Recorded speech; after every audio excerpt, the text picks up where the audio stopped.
Arratsaldeon denoi, ongi etorria gaurko udalbatzarrara. Ohiko udalbatzarra eta hasten gea lehendabizi puntuarekin, azkeneko akta onartzea. Otsailaren 26koa. PCR zerbait zuzentzeko, ez euken zerbait esateko, agurtzen ez da, orduan nontzat ematen dugu, idoia. Bigarren puntua, alkatetza eta zinegoti ordezkarien ebazpen berri ematea. Berdina, ez dakit zerbait galdetzeko, esateko puntu honetan, ez euken horrea. Bai, bueno, dekretuak begiratu ondoren, asko azkau begirat esateko, baino bi dekretotan zitzen godetez. Bat da, 111. dekretua, bai, Saletxeberriri buruzkoa. Bai, bertan, urrargunea emango zaiola edo esaten da, hau otsailak 3koa da, bai, dekretua, ez 5koa, otsailak 5koa. Eta, argunea mantzaio, baino izan da, epailaren, ebazpenaren ondorioz. Bai, eta bestalde, 151. dekretuan, eraikinaren saneamenduari lotutako errekerimendu bat egiten zaie Saletxeberrikoei.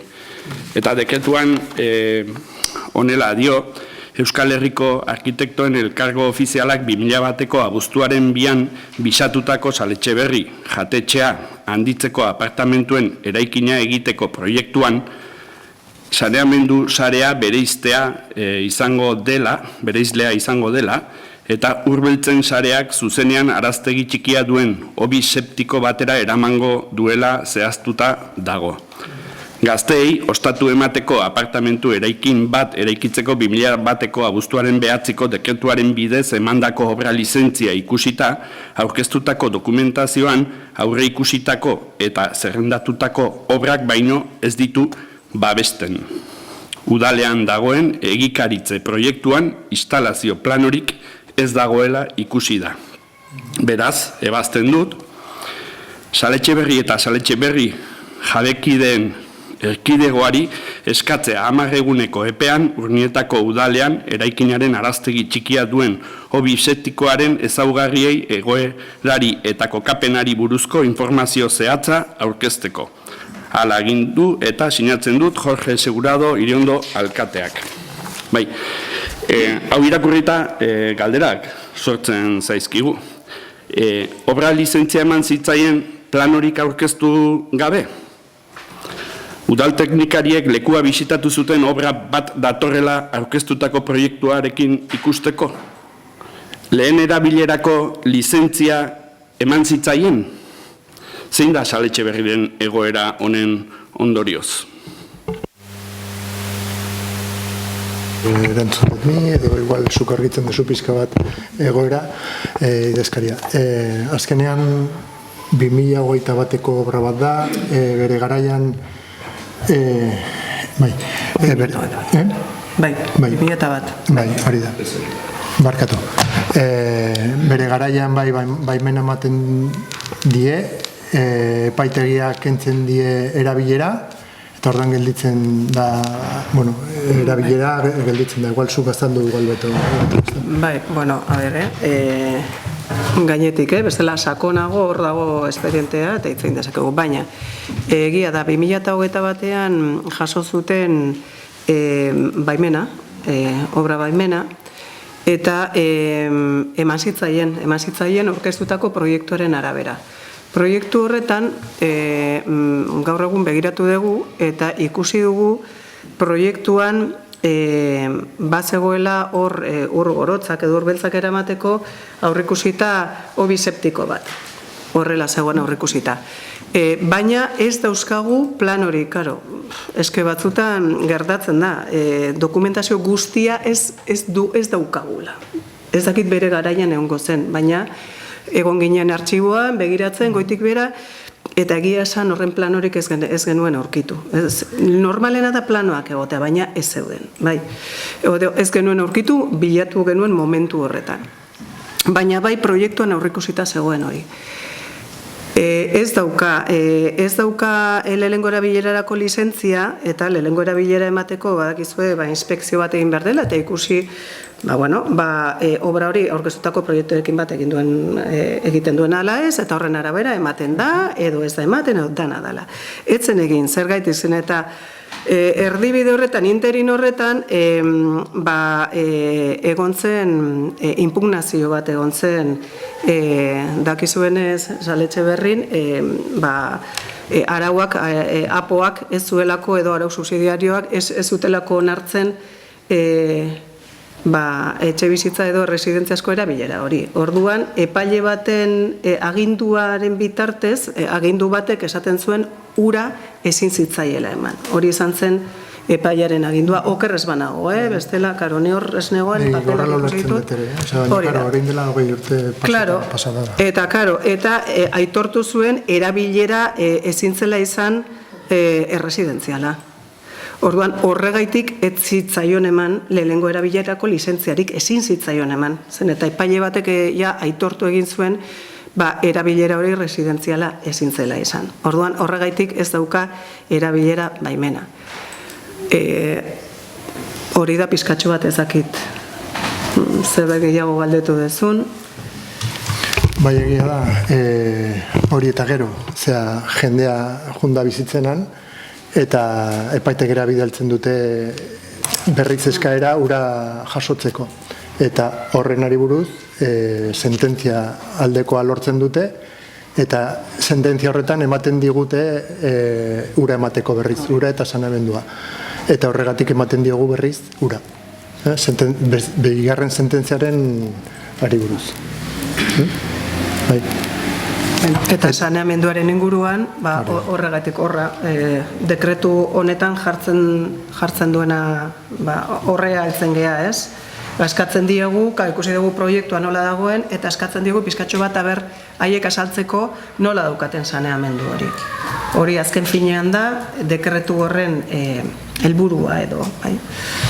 Hala ere, ondo ikusten badezue, egiten dugu batzorde bat, edo bilera bat, eta gaia monotemakin, eta azaltzen dugu nola dago gaia, ze sententzia egon dira, ze puntutan gaude orain, eta saiatzen dugu argitzea zalantza guztiak.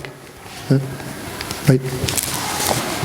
Barketo, 10 eguneko epean jartzen du, ez duna jartzen da, 10 egun horiek naturalak diren edo ez? Ez badu jartzen ezer, dira abilak dira.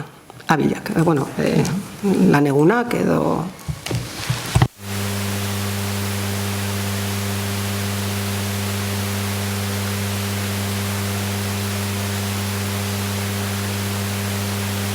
Eta beste gauza bat, esan dezu bi gauza zen dela. Ja, hoi biak, bale, ados. Bale, orduan, bigarren puntuan hori. Hirugarren puntuan dago tokiko gobernu batzarrak hartutako erabakien kontu ematea. Nik uste dut, ez dakit zerbait dezue tokiko gobernu batzarrakin, euken, ez da, eta gurtuan jota ez da. Bale, laugarren puntuan, bai, udalbatzeko puntuarekin, langileen zerrendaren aldaketa, bertaneko 3 postu administratiboen homogenazioa. Jakingo duzuen bezala, bertanen 3 lanpostu daude, 2 horietakoak informatzaileak dira, eta 3garrena administratiboa. Orduan, aldaketa honekin egiten duguna da 3ak berdina jarri. Eta nola da? 3ak administratibo zaten. Hau landu genuen antolakuntzan, nik uste dut azalduta dago, ala ere nahi behar zuen jarrera edo zuen posizioa azaldu, erme zerbait esateko puntu honetan ez duken, ez da, orduan idoia mesedez. Tokatzen duzu. Honen bestez, esan dakoren arabera, udalbatzari akordio hauek onartu ditzan proposatzen zaie. Lehenengoa, lanpostuen zerrendaren aldaketa onartzea, azken finean bueno, alkatak aipatu denaren arira, azkenean aldaketa dira lanpostoren izen aldatzea eta parekatzea, hiruak administratiboak, lanpostu mailako osagarria parekatzea, berariazko osagarria parekatzea, eta funtzioak 3 postuekin parekatzea, orain arte egiten ari diren bezala, ja de facto. Bigarrena, lanpostuen zerrenda aldatzeko proposamena antolakuntzako informazio batzordari aurkeztea, irizpena eman dezan ondoren dagokion osoko bilkurako gai zerrendan sartzeko. Eta 3. lanpostuen zerrenda aldatzeak udalbatzak onartzen duenetik aurrera izango ditu ondorioak. Eta 4. erabakiak Gipuzkoako aldizkari ofizialean argitaratzea. Hori da bozkatzen duguna. Aldeko bozkak, hau batez, eskerrik asko.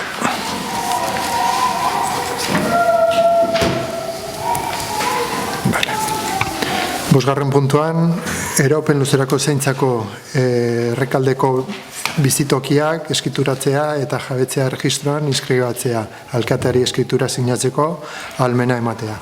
Hau antolakuntzan jorratu genuen, azkenean da pisu tutelatuak esan dugun bezala inskribatzea erregistroan eta hortarako alkateari baimena ematea. Azkenean foru aldunditik laguntza jaso genuen eta horren ari buruz eskaera hori dago eta bete behar dugu. Jorratu genuen antolakuntzan, hala ere zerbait esateko puntu honetan Erme, PS ez da, euken EH Bildu ez da, agurtzen EJ ez da, orduan horrela idoia.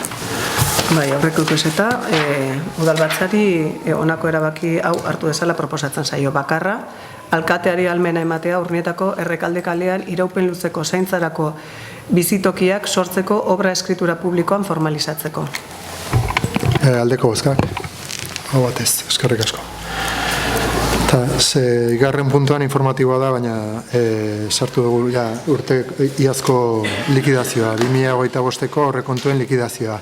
Torri da, por si acaso, kontortzaietza, baina, azalduta dago antolakuntzan, zenbakiak nik uste gutxi gora bera argi daude, eta, momentu da nahi baizu zerbait azaldu zerbait esan, Erme, PS zerbait ez, euken EH Bildu zerbait esateko, eta guk ez da, orduan, informatu gaude, eta nahi baizu azaltzea zerbait edo argitzea zerbait, edo zen momentuetan, kontortzaitzarekin egin dezakezu.